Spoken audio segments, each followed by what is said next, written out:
Today I'm going to answer all of your questions that you posted in the community tab.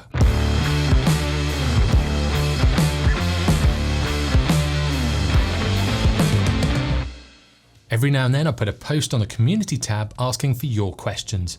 I did this a few weeks ago and you guys asked some great questions. So today I'm going to go through those questions and try and answer them the best I can. Necker Nelson asks, in landscape photography, where do you set your focus for crisp and sharp images and what f-stop? Now for this, there's a few different techniques and there's a few different ways to do it. A lot of people used to say you set your focus point a third into the image and then you'll get the maximum amount of that shot in focus.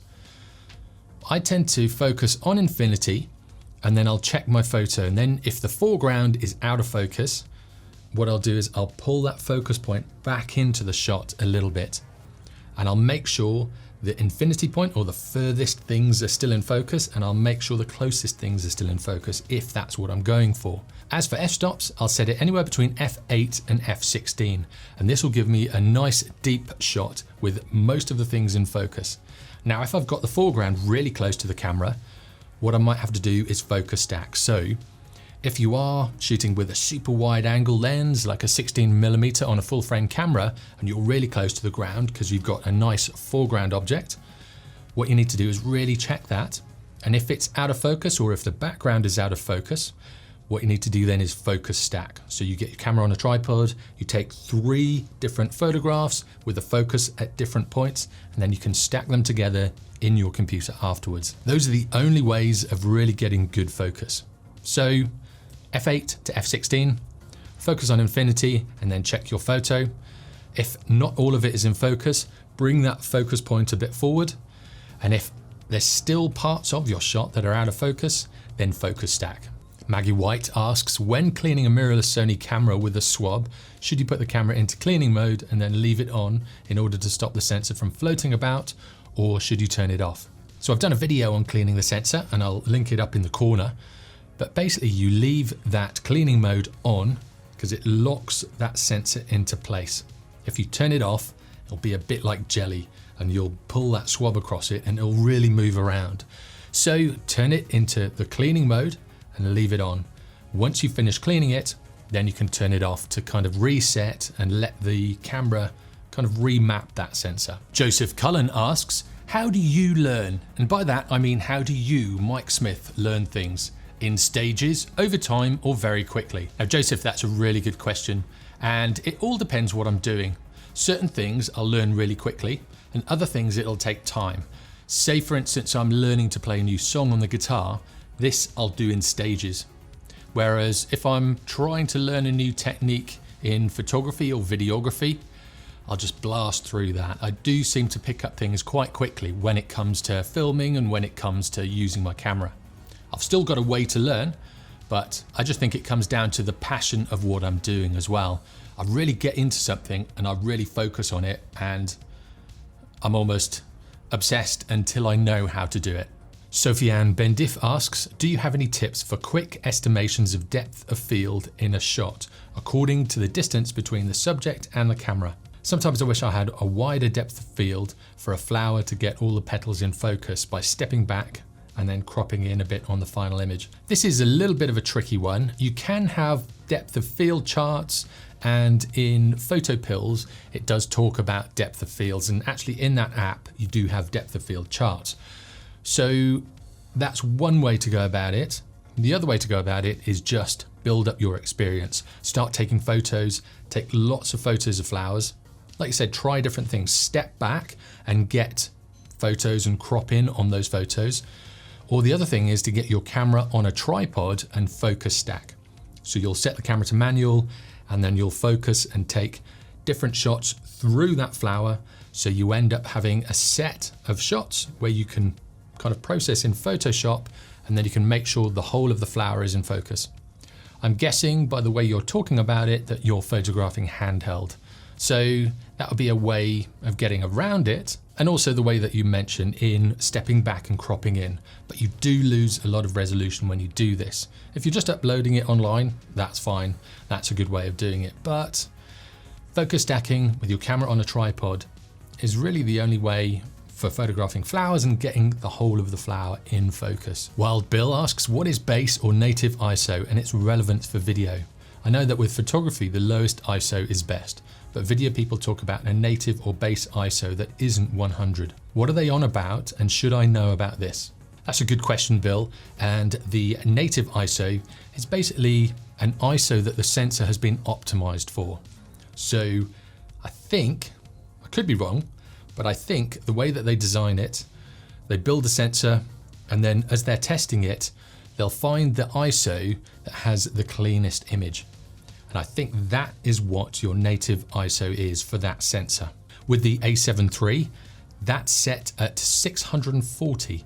So if you are filming on the A7 III and probably the A7C, as it has the same sensor, you can set it to 640 and you'll get the cleanest image at that point. Now, this is talking about really small differences. I shoot anywhere between 100 ISO and probably about 2500. I don't worry too much about it. And sometimes if it's dark and I'm filming in those dark locations, I'll go even higher. So I wouldn't worry about it too much. If you notice a difference, then you need to kind of set it to that native ISO, but I wouldn't worry too much. What am I filming at now? I'm at 100 ISO and it seems to be all right. As long as you expose the shot okay, you can get away with a lot of different ISO settings and you'll get a clean image out of the camera. But if you are seeing problems, do some research, find the native ISO for your camera and then try it on that ISO. Sonic Youth 76 asks, how to prevent banding when editing photos, especially the sky. Thanks. I also had to ask what camera you used, which was the A7R III, I think it was, the A7R III.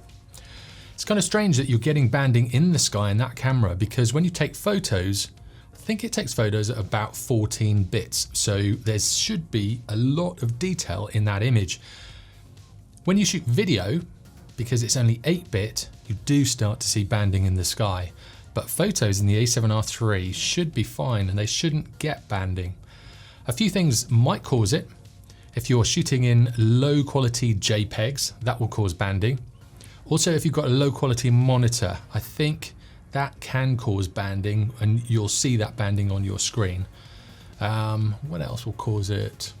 I don't know what else will cause it really. It's just having a lower bit rate will stop there being a nice smooth gradation from the bright parts to the dark parts. And that's basically what banding is. Actually, if you could send me your image, I've got my email in the description below.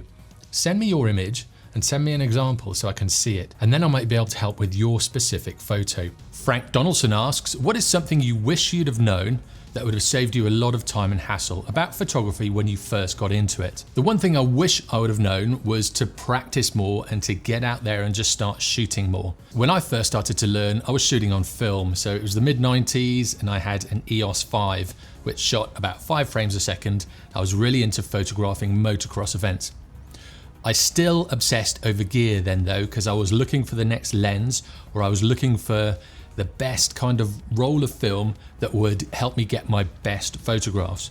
If I'd have focused on the actual technique and if I'd have focused on learning the processes of photography and actually if I just got out there and did it more, I probably would have learned a lot quicker. And it's the same in the digital age. You can have the cheapest camera that's out there and as long as it's got the manual settings on it, you can learn pretty much as you would with a professional level camera that has all of those settings on it as well. So it's not really about the gear, it's about getting out there and getting those experiences with your camera. The more you learn and the more you practice, the more you'll understand the camera and the kit that you have. The next question is from JP and he asks about the review of the Ioptron Skyguider Pro iPolar. I haven't got this tracker at the moment, so I can't really do a review on it. Now I know Trevor from Astro Backyard, he has done a review on it and I'll leave a link down below in the description. So head over there and hopefully that'll answer your question. Seb asks, sometimes I find myself with a situation in which I need to focus stack with different exposures. How do you post-process this? Now the thing with focus stacking is you need to keep your exposure the same, so it makes it easier for the computer to blend them together seamlessly. If your exposure does change, the computer will find it really hard and sometimes it won't actually process them together. It won't do a good job at all. or you'll see the kind of joins between the different stacks. The best thing to do if you do need to change your exposure between shots is to do an exposure blend and then stack those. So you're going to take 3 exposures for each focusing point, and you're going to blend the stacks, and then you're going to blend them all together. Now the next question is from Juva, and this has to be one of the most important questions. Juva asks, AC/DC or Foo Fighters? Come on, how do you think I would have answered that? Obviously Foo Fighters. And you've asked another question which is even harder, Nirvana or Foo Fighters?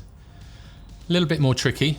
Nirvana's old school, classic rock, whereas Foo Fighters is sort of developed through the years. Still prefer Foo Fighters, but I do listen to probably both those bands as well. I listen to Nirvana and AC/DC as well. All fantastic bands and all fantastic music. The next photo is from Agari Abinith Rayo. I apologise if I've butchered your name. My pronunciations are rubbish, so sorry about that. But anyway, Agari asks, how can we take photos of portraits while there's too much light? Now from that question, I'm guessing that you're taking photographs with a flash outdoors, because obviously with a flash you have your sync speed, but then the ambient light outside will be super bright. And this would mean there's too much light to take portraits. If this is the case, there's 3 different ways to do it. You can either close your aperture down, but then you'll kind of bring that background into focus and you won't be able to separate the person that you're photographing. The second way is by using an ND filter. So this will reduce the amount of light coming into your camera, and then you can open up that aperture. And the third way is to use a flash that has high speed sync. Those are the only 3 ways that you can kind of control that ambient light and introduce flashlight into your portrait when you are outdoors. Now, if you just mean shooting in ambient light, the other way you can do it is raise your shutter speed.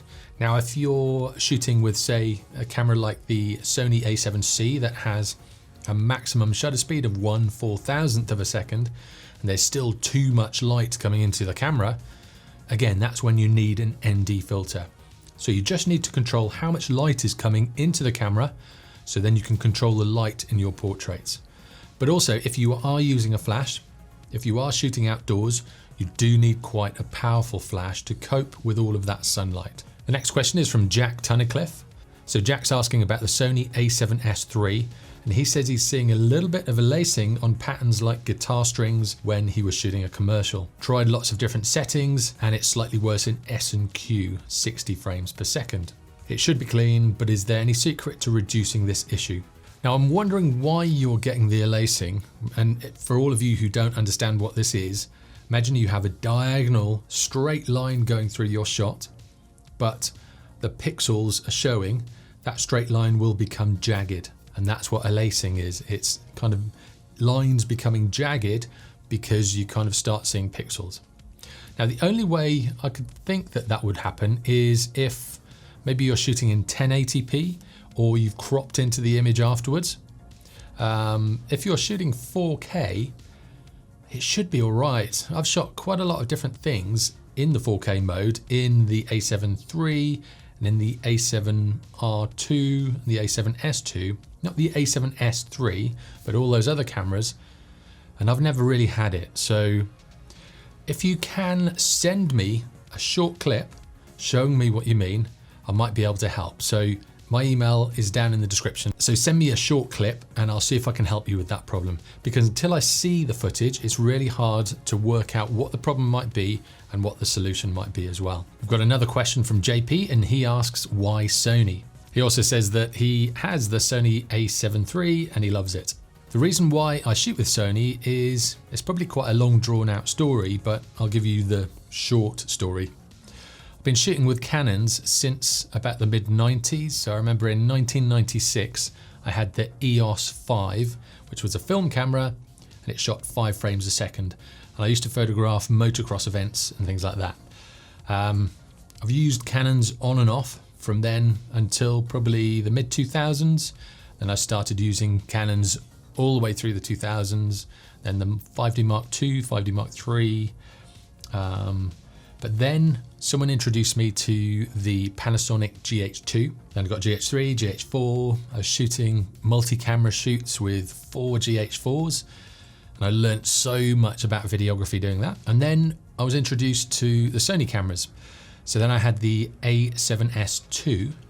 And then I just fell in love with how it looked and the video quality I could get from it. I remember at that time I had Canons, I had Panasonics, and I had Sonys.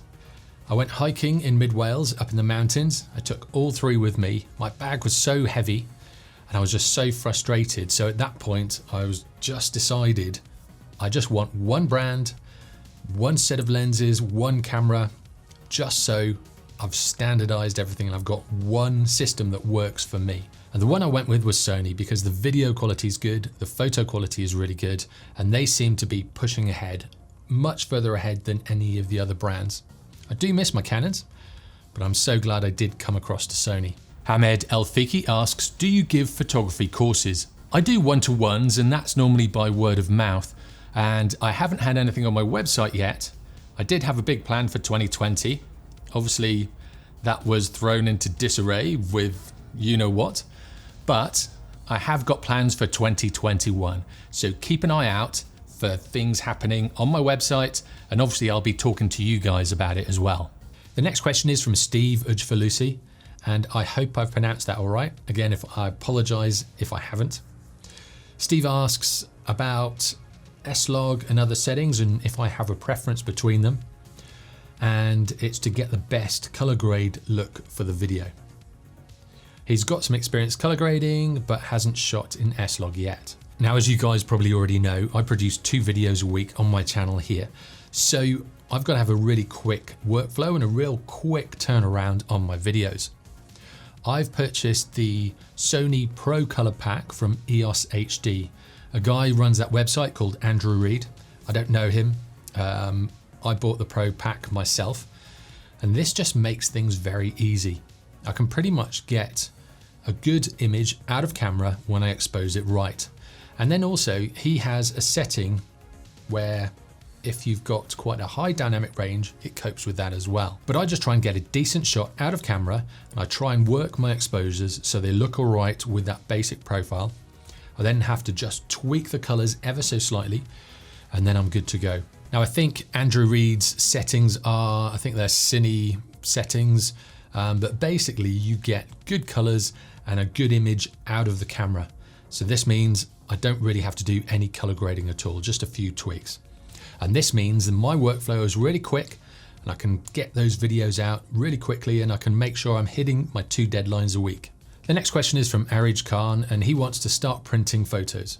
Any tips? What type of paper, size of paper, etc. Now, Arij, what you need to do is just start printing your images. Either buy a printer if you can afford it, or take your photos down to the local print shop and get some done.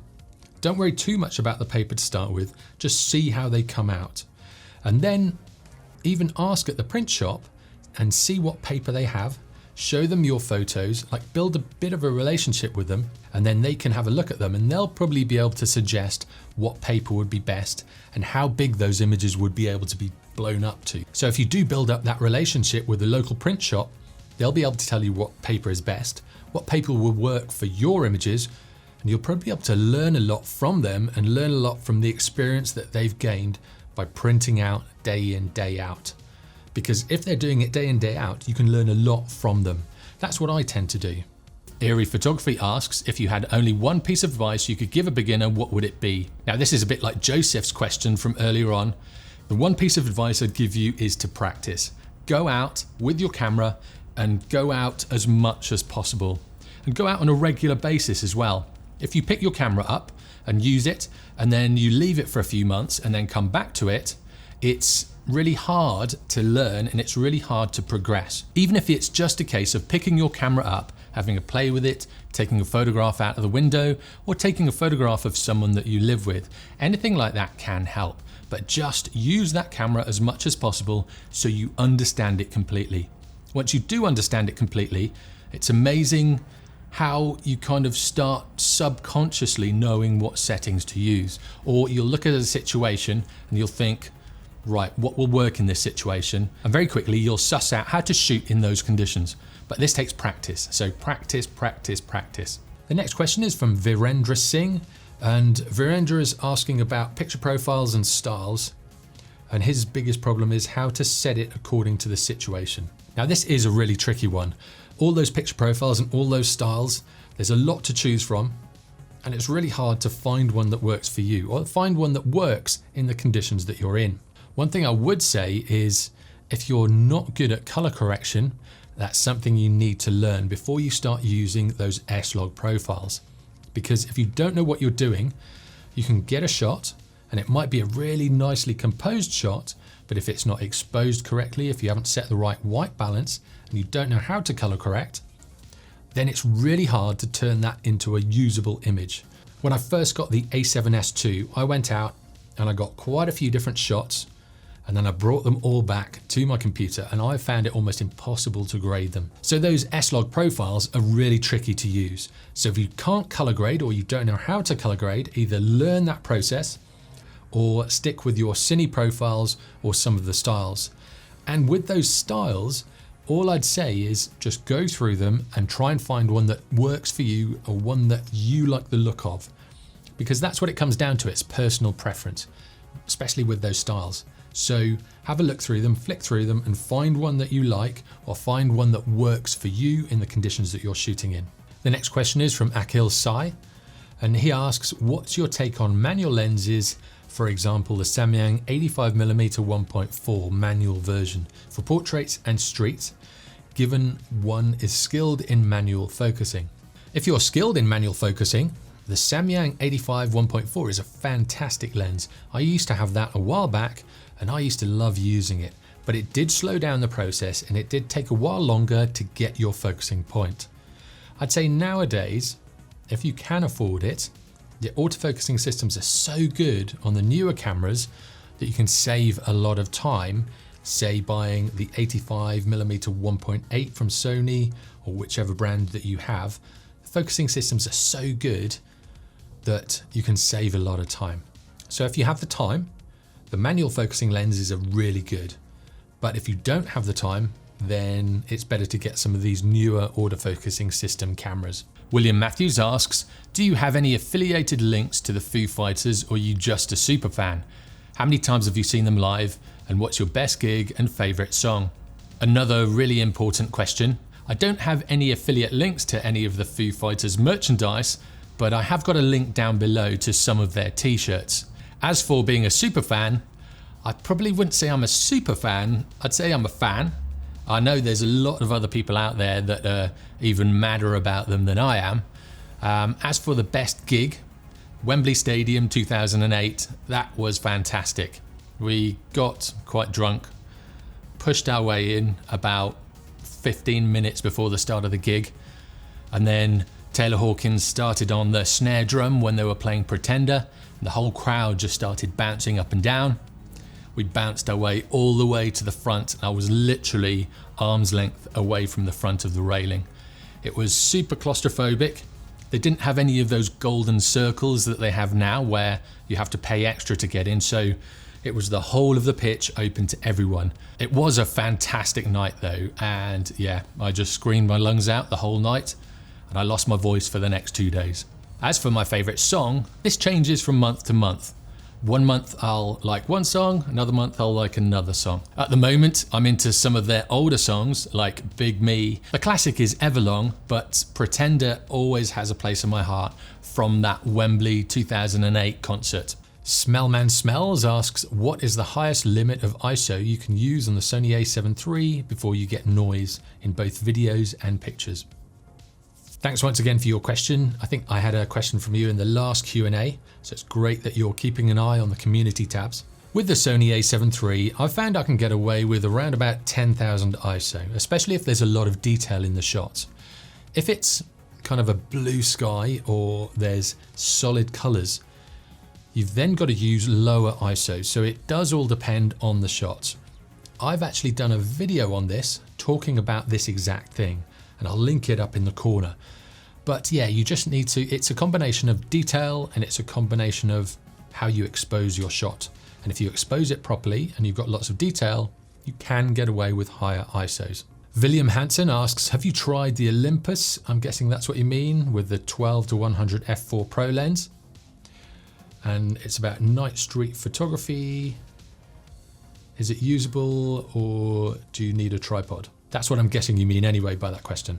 I haven't, I'm not an Olympus shooter and I haven't used that lens.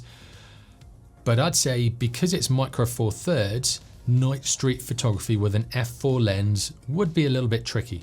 If you had it on a tripod, like you said, you can extend those shutter lengths a lot longer than you would be able to handheld.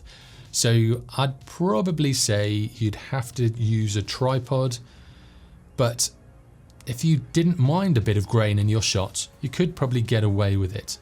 The best thing to do is try and rent one or borrow one or go to a local camera shop and try one out and see how it works. Now I know a lot of you probably won't have a local camera shop, but if you can go to the local city or you can take a day trip out to a city and use one, then you can kind of get an idea of how that bit of kit would work for you. ID asks, I am stuck between extension tubes, speed boosters, teleconverters, mount adapters.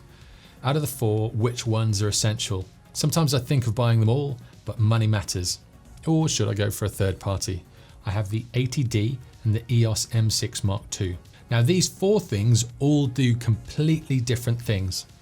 Extension tubes, they'll get you closer to your subject, so they'll reduce that minimum focusing distance. So if you're into macro photography, extension tubes are the way to go.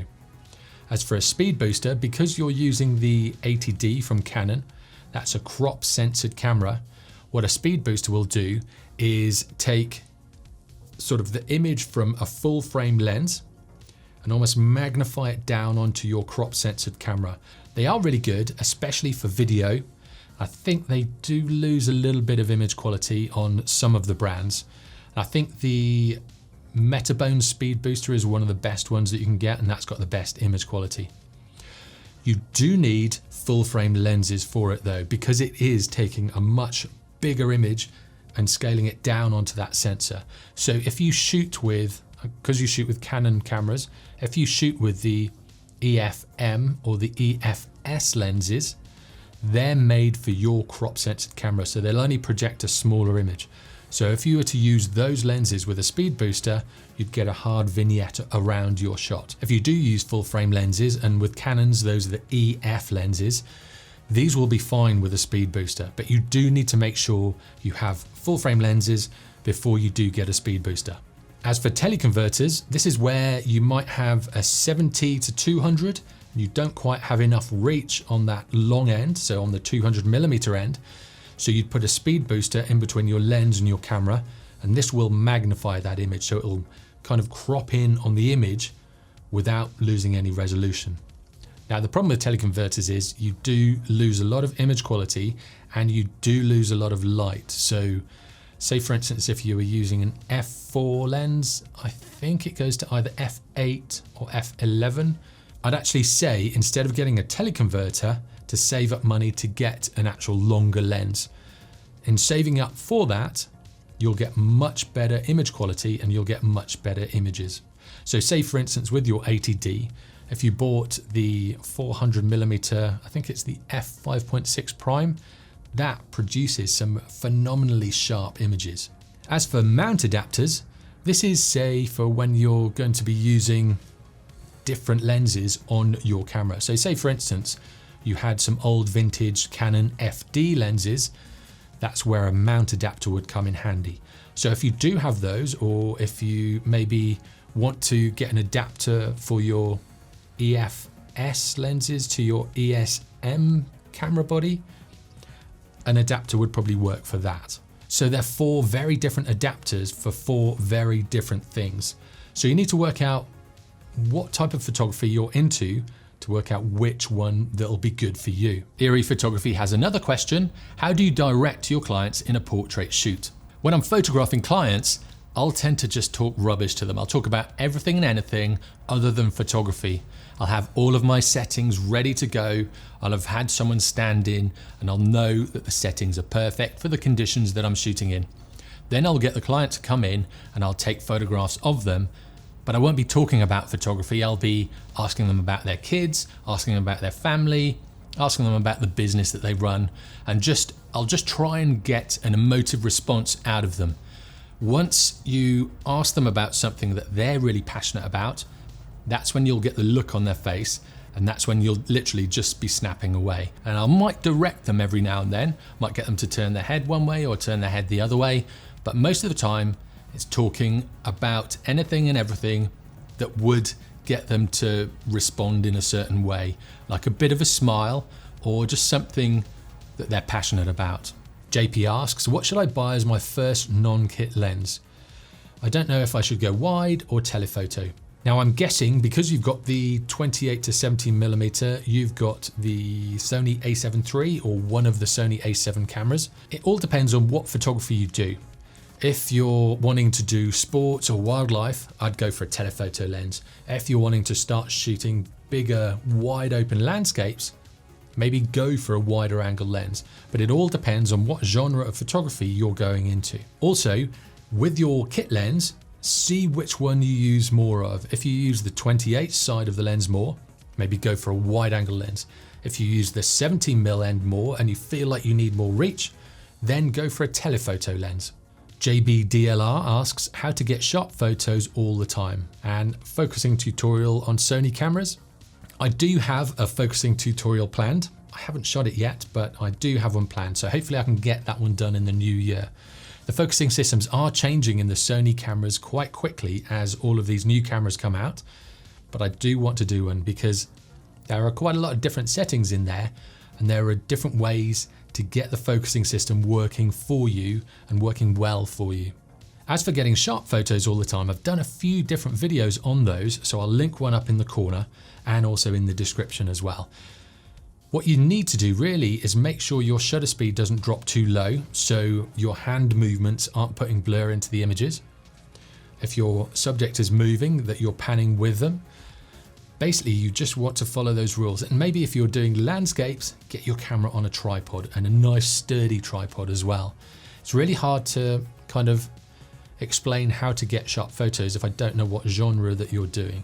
But have a look at that video that I linked in the corner and see if that helps. Made in Tall Madness asks, why are your videos pure gold? Well, first of all, thank you very much. And thank you to everyone else that put really nice, kind comments. I'm just passionate about photography, and I'm just really passionate about showing you guys everything that I know about photography. I just want to teach you as much as possible.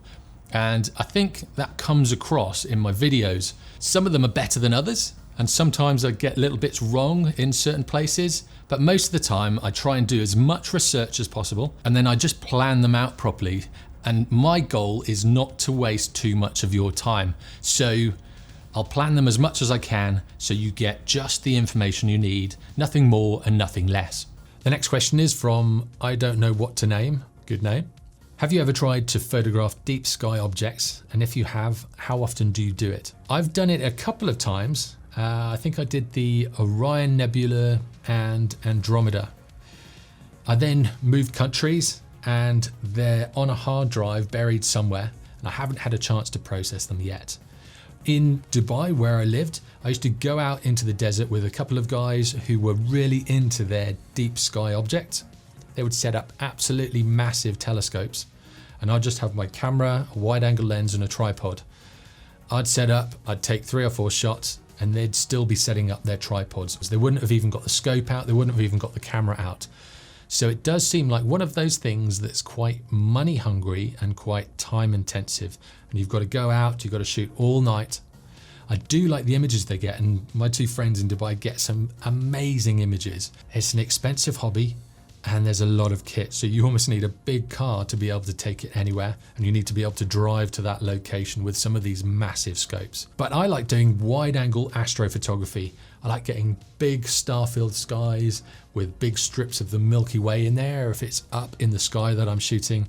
I really like doing that, and I really like trying to get that over a really nice landscape. The next question is from Akhilesh Ripaji. Again, I apologize if I pronounced your name wrong, but Akhilesh asks about a gimbal for the a7 III to shoot weddings and outdoor couple shoots.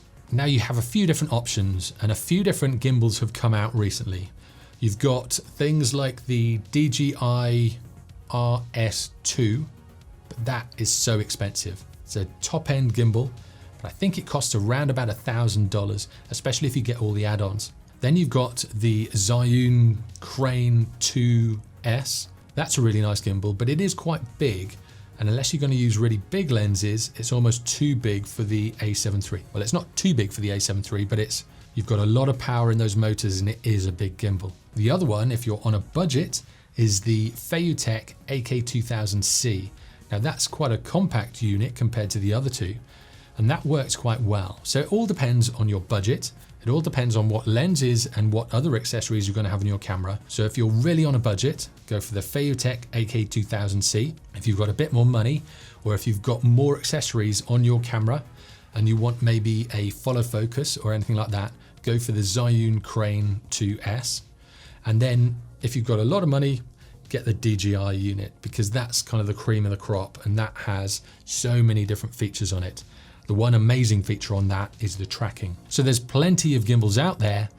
It's just working out which one's best for you and for the kit that you have. The next question is from Jack Tunnicliffe, and he's asking about the Sony a7S III again.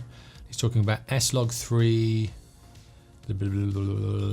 So he wants to transmit off the Ronin, and not all monitors are LUT capable. So I'd suggest getting something like the Ninja 5 from Atomos. In those, you can have a LUT in the actual monitor. So if you transmit your signal to that monitor, then you can have a LUT in that monitor to make the image look good, or make the image look like it might look once you've put that LUT on it in the computer. Yeah, I think the Feel World monitors, they don't allow LUTs to be passed through the HDMI cable. So you do want one that has those LUTs in the actual monitor. I think the only one that does that is the Ninja 5 from Atomos. Eerie Photography has another question, and they ask, do you have a public online portfolio of some of your best photos where we can view? Now with the corporate work that I've done, a lot of that just goes to the clients and I don't share that, especially the headshots and things like that. But if you were to walk into quite a few of the top banks in Saudi Arabia, some of the photography work in those banks is some of the work that I've done.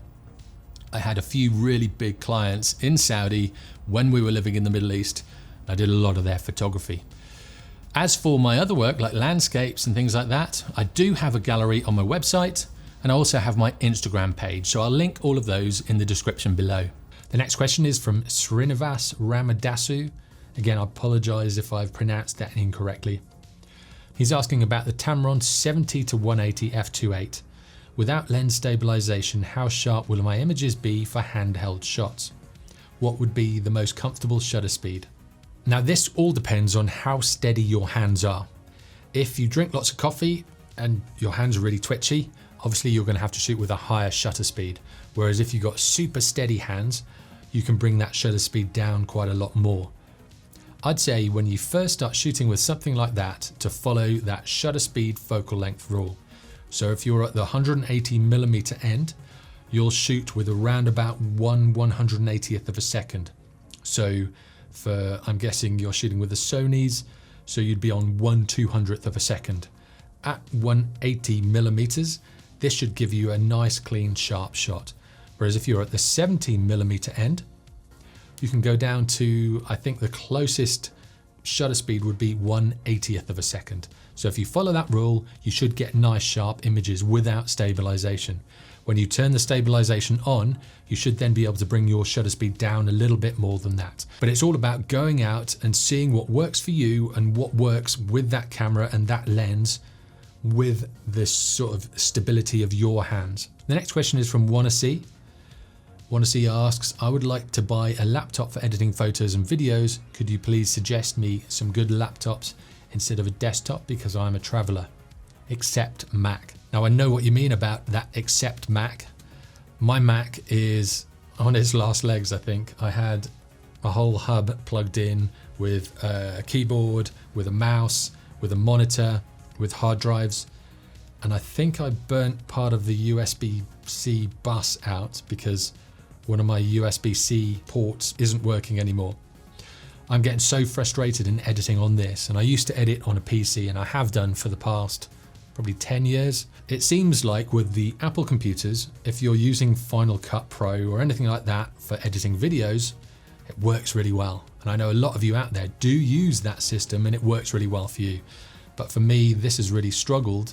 And since moving to Bangkok, it has really struggled and it hasn't really kept up. So in the new year, I'm going to be building a PC, but you're after a laptop. And what I'd say for laptops is check out some of the tech channels on YouTube.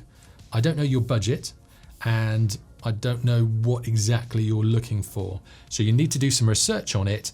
So go onto some of the tech channels on YouTube or just do a search for editing laptop or photo and video editing laptop and the budget that you want. There's so many different videos out there that do reviews on lots of different laptops for a given budget. Zay Hammond asks, do you recommend the Sony a7S III or the Panasonic GH5? Well, Zay, that's a good question. And I'd say the Sony a7S III is the better of those two cameras. It is the more expensive, but it does have a phenomenal focusing system compared to the GH5. The GH5 has better stabilization, but the focusing isn't that good. Panasonic do seem to be really far behind when it comes to the autofocusing systems. It's way behind any of the other systems out there. Now, if you shoot with manual focus lenses or you've got a focus puller, if you've got anything like that, then the GH5 is a fantastic camera. But if you're doing run and gun shoots and you do rely on that autofocusing a little bit, then I'd say the a7S III would be the way to go. Brandon Ward asks, are you and Dave Grohl buddies? We're not buddies, but I am a fan of the Foo Fighters, and it would be pretty awesome to be mates with him. Although it would be pretty hectic as well, because I think he would be wanting to do things left, right and center, and he'd be running around and he'd have so much energy. But yeah, he seems a super cool dude and would be good to be mates with him, but I'm just a fan of the band. Mary L. Mack asks, after buying a DSLR body and a 50mm lens, what do you recommend next? Now, Mary L., I've answered a similar question to this already, but it all depends on the genre that you're shooting. If you're doing sports and wildlife, a telephoto is the way to go. If you're doing portraits, you probably want an 85mm prime and maybe a wider one, so say a 24mm prime, so you've got 24, 50 and 85. And if you want to go wider for landscapes, maybe get the 16 to 35 or the 17 to 28 from Tamron, or even one of the wider primes. All depends on what genre that you're doing, so look at what photos you're taking, and if it feels like you need more reach, get a telephoto or get a longer focal length. And if it feels like your images are really cropped in and you want to get them wider, that's when to go for a wider angled lens. The next question is from Poison DN, and they ask, is there any point using a UV filter on a regular basis?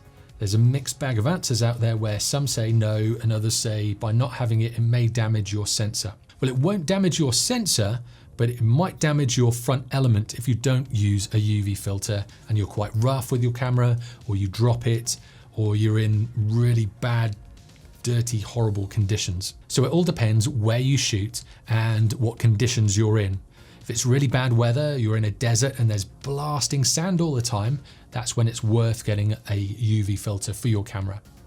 You don't really need the UV aspect of it, but it does just protect that front element of your lens. In saying all of that, I rarely use them.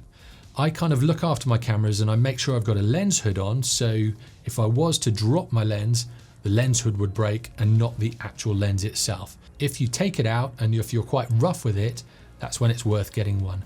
But actually spend some money on it and get a decent one for probably around about $100, so you get good quality glass in front of your lens. Because if you spend a lot of money on your camera and a lot of money on your lens, and then you put a cheap UV filter on the front, this could degrade the quality of your shots quite a lot. Kalsang Namgyal asks, how much do you earn from YouTube? For the amount of time and effort I put into these videos, it's a very, very small amount, especially because I had a videography business a while back and I was probably earning 10 times as much as I do now for probably half the effort.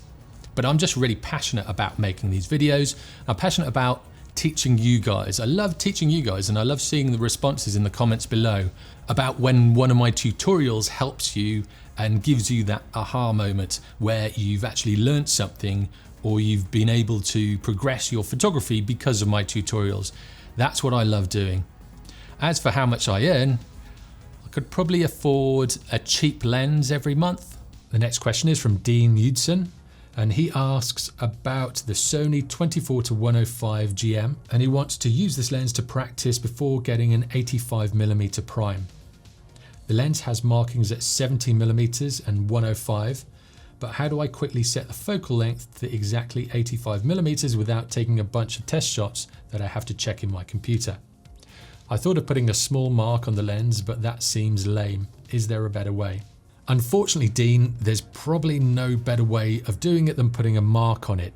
Although what I'd do is probably get a strip of tape and put that on it instead of actually marking your lens, so you don't damage it. So if you ever do go to sell it, you haven't got a scratch on it. The only way that you can really do it is to do those tests and get it to the right point and then mark it. But like I said, use some tape to mark it so you can pull that off afterwards. Now, I hope that's all helped. I'll probably be doing another Q&A in a few months' time, and if you guys like it, leave a comment below.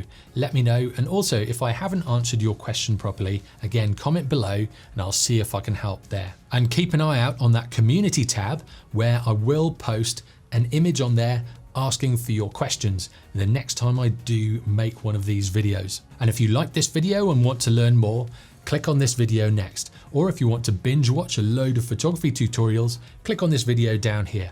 And if you haven't already, be sure to subscribe for weekly tutorials in photography and videography. I'll see you next time.